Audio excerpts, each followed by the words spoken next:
Corona ಸಮಯದಲ್ಲಿ ತಮ್ಮ ಜೀವನದ ಬಗ್ಗೆ ಯೋಚಿಸದೆ ಕೊರೋನಾದ ಜೊತೆ ವಾರಿಯರ್ಸ್ ಆಗಿ ದುಡಿದವರಿಗೆ ಸರ್ಕಾರ ಮಾತ್ರ ವೇತನ ಹೆಚ್ಚಿಸದೆ ಮೌನವಾಗಿ ಕುಳಿತಿದೆ. ಹೀಗಾಗಿ ಕರ್ನಾಟಕ ರಾಜ್ಯ ಮತ್ತು ಕುಟುಂಬ ಕಲ್ಯಾಣ ಹಾಗೂ ವೈದ್ಯಕೀಯ ಶಿಕ್ಷಣ ಗುತ್ತಿಗೆ ಹಾಗೂ ಹೊರಗುತ್ತಿಗೆ ನೌಕರರ ಸಂಘ ಗುತ್ತಿಗೆ ಮತ್ತು ಹೊರಗುತ್ತಿಗೆ ನೌಕರರ ಬೇಡಿಕೆಗಳನ್ನು ಕೂಡಲೇ ಈಡೇರಿಸುವಂತೆ ಪುತ್ತೂರಿನ ಶಾಸಕರಾದ ಸಂಜೀವ ಮಠಂದೂರು ಅವರಿಗೆ ಮನವಿ ಪತ್ರವನ್ನು ಸಲ್ಲಿಸಿದ್ದಾರೆ.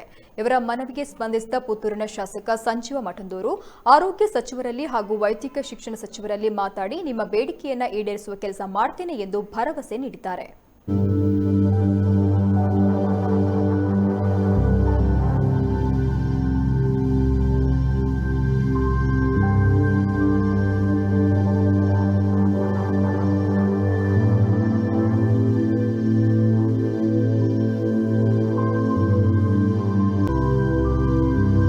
ರಾಷ್ಟ್ರೀಯ ಆರೋಗ್ಯ ಅಭಿಯಾನ NHM ಅಂತ ಹೇಳ್ತಾರೆ.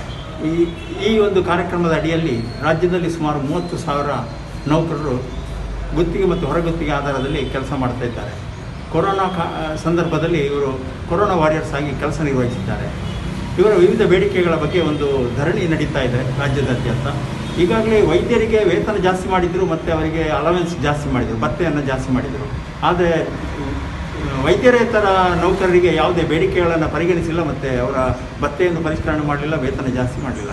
ಅದಕ್ಕೋಸ್ಕರ ರಾಜ್ಯದಾದ್ಯಂತ ಒಂದು ಚಳವಳಿ ನಡೀತಾ ಇದೆ. ಆ ದೃಷ್ಟಿಯಲ್ಲಿ ಪುತ್ತೂರಿನಲ್ಲಿ ಸುಮಾರು 120 ಜನ NHM ನೌಕರರಿದ್ದಾರೆ.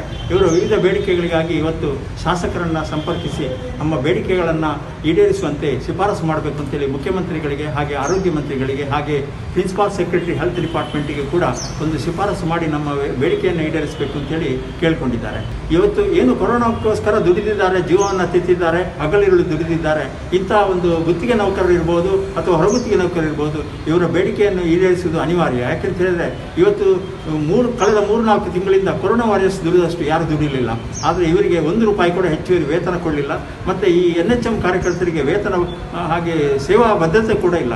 ಇದನ್ನು ಪರಿಗಣಿಸಬೇಕು, ಸೇವಾ ಬದ್ಧತೆಯನ್ನು ಕೊಡಬೇಕು, ವೇತನ ಜಾಸ್ತಿ ಮಾಡಬೇಕು ಅಂತ ಹೇಳಿದ ಬೇಡಿಕೆ ಒಂದು ನ್ಯಾಯಯುತವಾಗಿದೆ ಅಂತ ಹೇಳಿ ನಾನು ಕೂಡ ಈ ರಾಜ್ಯದ ಜನಪ್ರತಿನಿಧಿಗಳಿಗೆ, ಆರೋಗ್ಯ ಮಂತ್ರಿಗಳಿಗೆ ಹಾಗೆ ನಮ್ಮ ಮುಖ್ಯಮಂತ್ರಿಗಳಿಗೆ ಮನವರಿಕೆ ಮಾಡಬೇಕು ಅಂತ ಹೇಳಿ ನಾನು ಕೂಡ ಒತ್ತಾಯವನ್ನು ಮಾಡ್ತೇನೆ. ಕರ್ನಾಟಕ ರಾಜ್ಯ ಆರೋಗ್ಯ ಮತ್ತು ಕುಟುಂಬ ಕಲ್ಯಾಣ ಇಲಾಖೆ ಹಾಗೂ ವೈದ್ಯಕೀಯ ಶಿಕ್ಷಣ ಇಲಾಖೆ ಇದರ ಗುತ್ತಿಗೆ ಮತ್ತು ಹೊರಗುತ್ತಿಗೆ ಸಂಘ, ಈ ಸಂಘದ ವತಿಯಿಂದ ನಾವು 24ರಿಂದ ನಿರಂತರವಾಗಿ ಡ್ಯೂಟಿಗೆ ಬಾಯ್ಕಟ್ ಮಾಡಿ ಸ್ಟ್ರೈಕನ್ನು ಮಾಡ್ತಾ ಇದ್ದೇವೆ. ಇವತ್ತಿಗೆ 6 ದಿವಸವನ್ನು ನಾವು ಕಂಪ್ಲೀಟ್ ಮಾಡಿದ್ದೇವೆ. ರಾಜ್ಯಾದ್ಯಂತ ಈ ಹೋರಾಟ ತೀವ್ರಗೊಳ್ತಾ ಇದೆ. ಆದರೆ ಸರ್ಕಾರ ಇವತ್ತಿನವರೆಗೂ ಎಚ್ಚೆತ್ತುಕೊಳ್ಳಿಲ್ಲ. ಹಾಗಾಗಿ ನಾವು ಇವತ್ತು ಪುತ್ತೂರಿನ ಶಾಸಕರಾದಂಥ ಸಂಜೀವ ಮಠಂದೂರು ಅವರನ್ನು ಭೇಟಿಯಾದಾಗ ನಮಗೆ ಒಂದು ಭರವಸೆ ನೀಡಿ ಸರ್ಕಾರದ ಪರವಾಗಿ ಆರೋಗ್ಯ ಸಚಿವರಲ್ಲಿ ಹಾಗೂ ವೈದ್ಯಕೀಯ ಶಿಕ್ಷಣ ಸಚಿವರಲ್ಲಿ ಮಾತಾಡಿ ನಿಮ್ಮ ಒಂದು ಬೇಡಿಕೆಗೆ ನಾನು ಸ್ಪಂದಿಸ್ತೇನೆ ಮತ್ತು ಮಾತಾಡ್ತೇನೆ ಅಂತ ಹೇಳುವಂಥ ಒಂದು ಭರವಸೆಯನ್ನು ನೀಡಿದ್ದಾರೆ. ಹಾಗಾಗಿ ನಾವೆಲ್ಲರೂ ಈ ಒಂದು ಹೋರಾಟವನ್ನು ಇಲ್ಲಿಗೆ ನಿಲ್ಲಿಸುವುದಿಲ್ಲ, ಕಂಟಿನ್ಯೂ ಮಾಡ್ತೇವೆ. ಈ ಎಲ್ಲ ನಮ್ಮ ಬೇಡಿಕೆಗಳು ಆದಷ್ಟು ಬೇಗ ನೆರವೇರ್ತದೆ ಎನ್ನುವಂಥ ಒಂದು ಭರವಸೆಯನ್ನು ನಾವು ಈಗಾಗಲೇ ಇಟ್ಟುಕೊಂಡಿದ್ದೇವೆ. ಸರ್ಕಾರಿ ಸಾರ್ವಜನಿಕ ಆಸ್ಪತ್ರೆ ಪುತ್ತೂರು ಇಲ್ಲಿ ಹೊರಗುತ್ತಿಗೆ ಮತ್ತು ಭದ್ರತಾ ಸಿಬ್ಬಂದಿಯಾಗಿ ವರ್ಕ್ ಮಾಡ್ತೇವೆ. ಸುಮಾರು 2,000 ವರ್ಷದಿಂದ 20 ವರ್ಷದಿಂದ ನಾವಿಲ್ಲಿ ಕೆಲಸ ಮಾಡ್ತಿದ್ದೇವೆ. ನಮಗೆ ಯಾವುದೇ ಒಂದು ಸವಲತ್ತಾಗಲಿ, ಯಾವುದೇ ಸರ್ಕಾರದಿಂದ ಸಿಗುವಂಥ ಅನುವಾದವಾಗಲಿ ಯಾವುದು ಸಿಗ್ತಾ ಇಲ್ಲ ನಮಗೆ ಹಾಗೆ ಇಲ್ಲಿ ಸಿಗುವಂಥ ಹೆರಿಗೆ ರಜೆ ಆಗಲಿ ಯಾವುದು ಇಲ್ಲಿ ನಮಗೆ ಸಿಗ್ತಾ ಇಲ್ಲ. ಆದ ಕಾರಣ ನಮಗೆ ಸಮಾನ ವೇತನ ಮತ್ತು ಭದ್ರತೆ ಒದಗಿಸಿಕೊಡಬೇಕು ಅಂತೇಳಿ ನಾನು ಈ ಮೂಲಕ ಕೇಳಿಕೊಳ್ಳುತ್ತಾ ಇದ್ದೇನೆ.